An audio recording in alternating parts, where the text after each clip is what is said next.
कि बाबूलाल कटारा को झटका लगा है, उनकी मुश्किलें अब फिर से बढ़ने वाली। इस पूरे मसले पर बातचीत करेंगे। इसके लिए पंजाब केसरी संवाददाता सौरभ दुबे हमारे साथ जुड़े हैं। सौरभ, लंबे वक्त से आप राजस्थान पेपर लीक मामला और बाबूलाल कटारा से जुड़े हुए अपडेट लगातार कवर कर रहे हैं, क्या पहली प्रतिक्रिया है? पहली प्रतिक्रिया यही है इशिका, क्योंकि संभावित रूप से ऐसा लग भी रहा था कि ये जो अंतरिम जमानत याचिका दायर की गई है बाबूलाल कटारा द्वारा सर्वोच्च अदालत में, शीर्ष अदालत में, वो निलंबित होना या फिर उसको खारिज करना स्वाभाविक रूप से तय माना जा रहा था। इसकी सबसे बड़ी वजह ये भी है क्योंकि ऐसा नहीं है कि बाबूलाल कटारा का जो नाम है वो एक या दो पेपर लीक के मामले में आया हो। अगर आप आंकड़े उठा के देखें तो कुल 18 ऐसे आंकड़े सामने आए हैं पेपर लीक के, जिसमें बाबूलाल कटारा की संलिप्तता तय मानी जा रही थी। आपको याद होगा अच्छी तरह कि फरवरी में सुप्रीम कोर्ट ने जो ये अंतरिम जमानत थी, जमानत याचिका थी, उसको स्वीकार किया था, जिसके बाद ऐसा कहा जा रहा था कि शायद वो जेल से बाहर आ सकते हैं 2.5 साल के वक्त के बाद भी। लेकिन इसके बावजूद भी दो ऐसे मामले थे जिसमें एक तो सेकंड ग्रेड टीचर भर्ती का मामला हो गया, दूसरा ईडी की जो ईडी का जो मामला चल रहा था बाबूलाल कटारा पर, उसको लेकर ये बाद में ये फैसला आता है कि क्योंकि इस पर सुनवाई जारी है, इस पर जांच जारी है, ऐसे में इस वक्त फरवरी के महीने में बाबूलाल कटारा के बाहर आने का मतलब होगा कि सबूतों से छेड़छाड़, और इस पूरे जो पेपर लीक प्रकरण है, पेपर लीक का मामला है, इसमें कई तमाम जो सुराख है उससे छेड़छाड़ के संभावित उम्मीद को देखते हुए सुप्रीम कोर्ट ने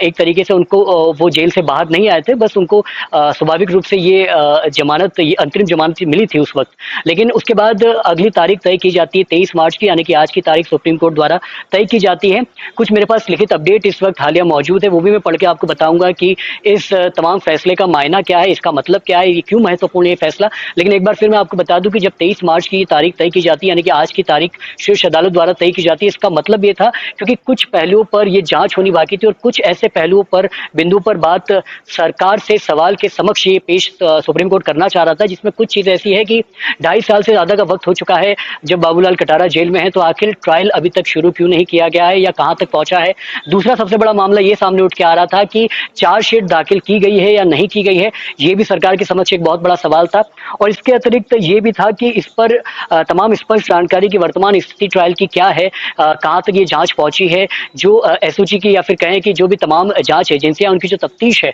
वो कहां तक पहुंची। इन तमाम सारे सवालों के साथ शीर्ष अदालत 23 मार्च यानी कि आज की तारीख सरकार के समक्ष थी और सरकार से जवाब मांगी जा रही थी, जिसके बाद इस पूरे मामले को लेकर एक सुनवाई होती है कोर्ट में, और कोर्ट में सुनवाई के बाद जो अंतरिम जो याचिका बाबूलाल कटारा द्वारा पेश की गई थी जमानत के लिए, वो खारिज कर दी जाती है। तो ये जो है हालिया अपडेट, इस वक्त का सबसे बड़ा अपडेट पंजाब केसरी के पास और खासतौर पर राजस्थान में बाबूलाल कटारा के मामले को लेकर, पेपर लीक के मामले को लेकर सामने आ रहा है। जी इशिका जी। जी, लेकिन सौरभ, आप देखिए कि जब से अभी बाबूलाल कटारा को जेल में रहते हुए तकरीबन 2.5 साल का समय बीत चुका है, और अभी कुछ दिन पहले ही आपने देखा होगा कि राजस्थान में कृषि मंत्री डॉक्टर किरोड़ी लाल मीणा ने मुखर होकर बाबूलाल कटारा के लिए आवाज उठाई। वो जेल में मिलने उनसे गए भी, और इसके साथ ही जेल से बाहर आकर उन्होंने, जेल में मतलब जब वो मिलने गए तो वहां से वापस आकर उन्होंने सार्वजनिक मंच से इस तरीके के बयान भी दिए कि आदिवासी है इसलिए उन पर ये तलवार लटकी हुई है, इसलिए उन्हें फंसाया जा रहा है, जबकि बड़े मगरमच्छ अभी तक पहुंच से दूर है। उस पर क्या कहिएगा?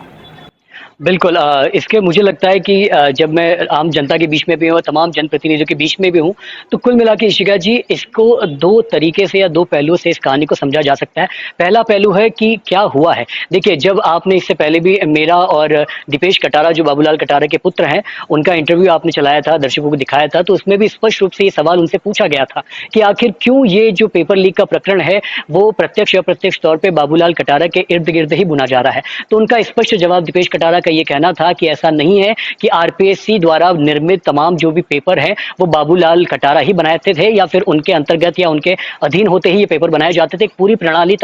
शामिल होती है, पूरा तंत्र व्यवस्था शामिल होती है पेपर को निर्मित करने में, बनाने में। बस फर्क इतना है कि इस पूरे प्रकरण में बाबूलाल कटारा को आगे किया जा रहा है, उनको फंसाया जा रहा है, ऐसा दीपेश कटारा का स्पष्ट रूप से ये कहना था। लेकिन कहीं ना कहीं ये जो एक तर्क है वो दीपेश कटारा अपने पिता को एक तरीके से डिफेंसिव वे में प्रमोट करने के लिए प्रयास कर रहे हैं। लेकिन इसका जो दूसरा तर्क है जो किरोड़ी लाल मीणा का आप जिक्र कर रहे हैं,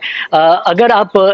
राजनीति में देखिए, राजस्थान की राजनीति में इसको एक सियासी बयानबाजी के तौर पे भी पेश किया जा रहा है, क्योंकि जैसा कि सब बेहतर तरीके से जानते हैं कि खुद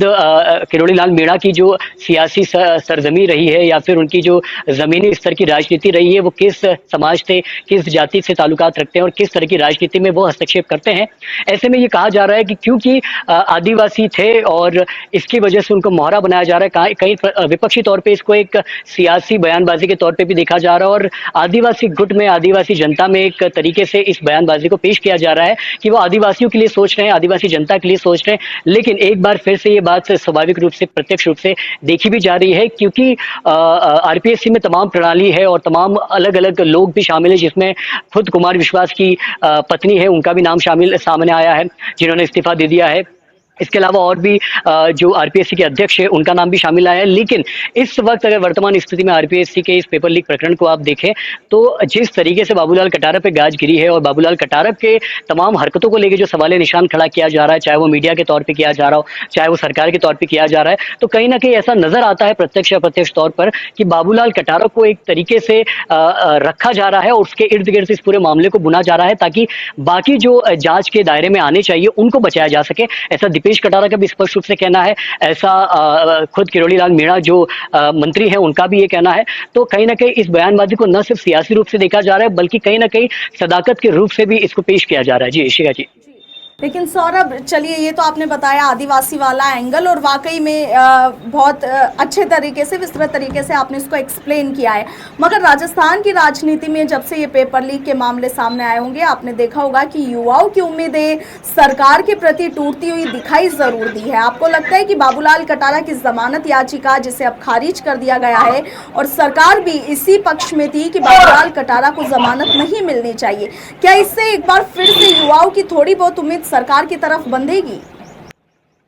देखिए, जितना युवाओं से मेरी बात हुई है, बाबूलाल कटारा जेल में है या नहीं है वो न्याय का फैसला है, लेकिन युवाओं की जो उम्मीदें हैं वो सिर्फ न्याय से, खास तौर पे कि सही व्यक्ति को सजा मिलनी चाहिए, उससे बंधेगी। इस पूरी प्लानिंग और इस पूरे तंत्र को सही रूप से न्याय मिलना चाहिए, इसको लेकर उनकी उम्मीद बंधेगी। पेपर और जो बेरोजगारी दर है, अगर उसको कम किया जाए, ज़्यादा से ज़्यादा पेपर वापस आए और इस बार जो पेपर आने वाले, आगामी वक्तों में होने वाले, वो पेपर स्पष्ट रूप से और बिना किसी आपत्ति के हो या बिना किसी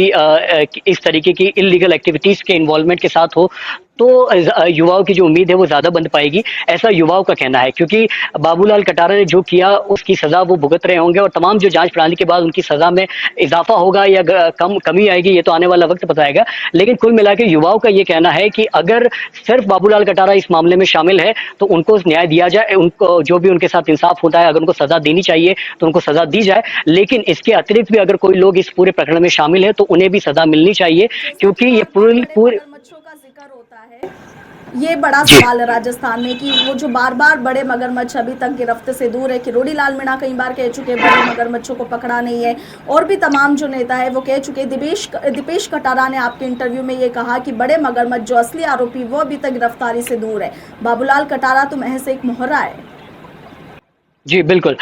दीपेश कटारा से भी सवाल जब पूछा गया था तो हालांकि उन्होंने किसी भी मगरमच्छ का जिक्र करने से इनकार कर दिया था, लेकिन कई बार हम तमाम नेताओं से भी हमने इस बड़े मगरमच्छों के बारे में पूछने का प्रयास किया तो उन्होंने भी प्रत्यक्ष अप्रत्यक्ष तौर पे स्पष्ट जवाब न देते हुए ये बताया है कि समय आने पर, वक्त आने पर इसका पता चल जाएगा कि ये बड़े मगरमच्छ आखिर है कौन। ऐसे में ये तो स्पष्ट एक तरीके से शिका कि बड़े मगरमच्छों की जो शिरकत है वो इस पूरे प्रकरण में बिल्कुल है, स्वाभाविक रूप से है, देखने को भी मिल रही है। लेकिन